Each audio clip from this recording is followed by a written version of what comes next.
The National Trust, though, they've been accused of defaming the memory of Winston Churchill to suit their woke agenda. What about that for a sentence? Members of the charity have threatened to cancel their memberships amid accusations the organisation has become too political after a report linked its properties to colonisation and slavery. On Monday, 28 Tory MPs, politicians, sent a letter to the Telegraph which said history must neither be sanitised nor rewritten to suit snowflake preoccupations. A clique of powerful, privileged liberals must not be allowed to rewrite history in their image. Good sentence. Today, the Minister for Heritage, that's Nigel Huddleston, ruled out requests from MPs to hold an inquiry into the direction of the Trust, but said its slavery report was unfortunate. Ann Widdecombe is former Home Office Minister, of course, former Brexit Party MEP, cancelled her membership with the National Trust in protest at their treatment of Winston Churchill's home. That's Chartwell, of course, in Kent. Ann Widdecombe, good afternoon. Nice to have you with us. Good afternoon to you too. Have you re-signed up to the National Trust? No, I certainly have not. I've been very disappointed. I mean, the slavery thing and Winston Churchill was just the final straw. Over several years now, the National Trust has introduced a lot of politically correct initiatives, a lot of which have attracted controversy, some of which, of course, haven't. But my real problem with all of this is this. History is not just about, how science advances and what countries are at war with everybody else and how fashions change. It's about the evolution of human beings, from grunting Neanderthals all the way through to the 21st century so far. And it's a nonsense to suppose that people who lived 100 years ago, in the case of Edward Colston, 300 years ago, are going to have the same outlook as we do. If I can make an analogy, getting away from human beings for a moment, just look at animals. I'm a huge animal welfarist. I support umpteen causes, from hedgehogs all the way up to elephants. But I fully accept that at the turn of the last century, the heroes of the hour were the big game hunters who went out and brought back tiger skins. Now, we all think that's appalling. But at the time, society didn't. True. And that's what we've got to understand. Yeah, history is not meant to be a comfort blanket for people. But you're right, you're absolutely spot on. And you wonder when, and this goes for so many areas of life, and I'm sure, Anne, you're older than me, you're wiser than me, you've been around the block, you've been in government, you know how things work, and you're an educated woman. Do you not look at this as well and think, hang on, the voice, everything you've just said, literally don't know anybody who would disagree with anything there, other than this very small but clearly rather loud group of people that have been referred to as powerful, privileged liberals trying to rewrite history. How does that smaller voice, much smaller voice, amplified as it is, manage to penetrate and often get laws changed, and people that run organisations come out squealing full of sorrow for things that happened 5 billion years ago? Well, it's a very, very good question. It's one that I've asked in frustration many times, because the establishment, as you've correctly pointed out, the establishment just kowtows to all of this. And, even though it's only a minority, and even though the vast majority either are not interested or take an opposite view, the establishment will always bow down to what are now being called the wokerati, the people who are woke. And there's no need to. One should merely stand up to them, and that's all it's going to take.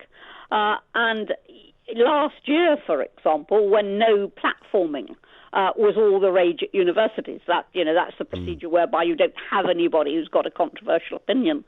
I did a debate in the Oxford Union on whether no platforming should go ahead or not.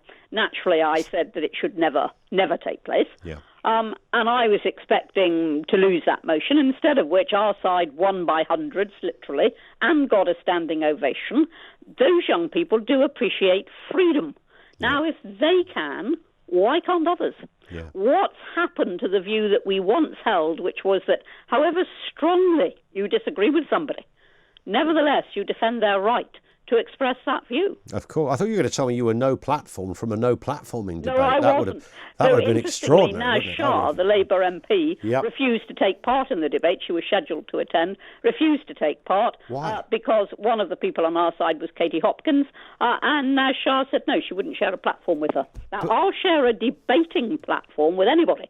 I won't sit on a platform and listen to somebody giving a speech of which I disapprove unless I can answer back. But if I can debate with them, if I can answer back, I'll share a platform with anybody. Yeah, well, that's the whole point, isn't it? And I thought, good universities teach you that. That's the whole point of debate, isn't it? It's it's back to the, it's not a comfort blanket. And certainly the Oxford Union have had far more controversial figures than Hopkins, who've pitched up over the years. And of course, that's the point, to scrutinise and question and debate and discuss and then conclude and decide you either agree or still fundamentally disagree. What's wrong with that?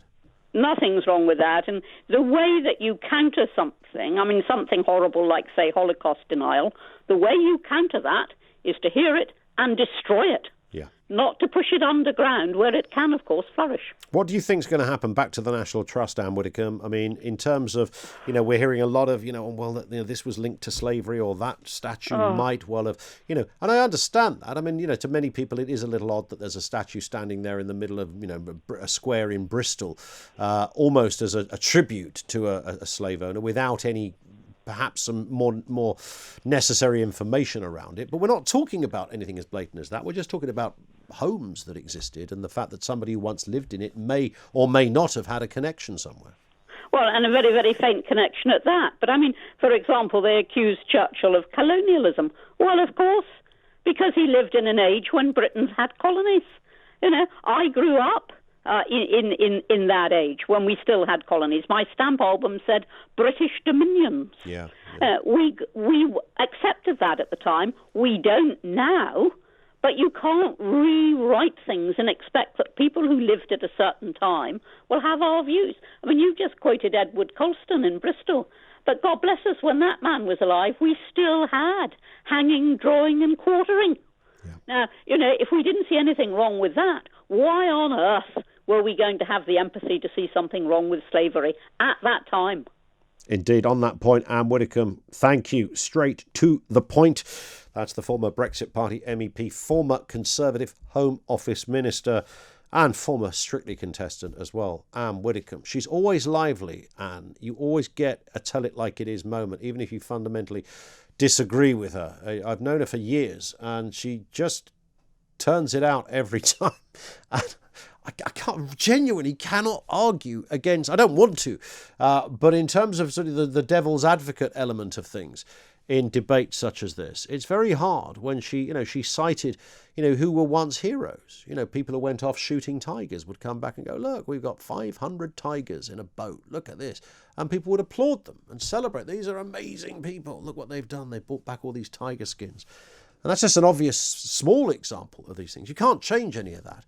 You don't celebrate those elements either, but they are part of history, part of our story. I don't know what the supposed liberal intelligentsia, as was quoted in the piece there, want to be done about it. Are we meant to just go a little bit 1984 and destroy it, stick it down the kind of history hole, whatever it was called, down there at the ministry? Get rid of it so we can't ever know it happened. 0344 499 1000. You're listening to Ian Collins on Talk Radio. Grunting Neanderthals. That was the best line. In the context, I could understand the grunts every step of the way.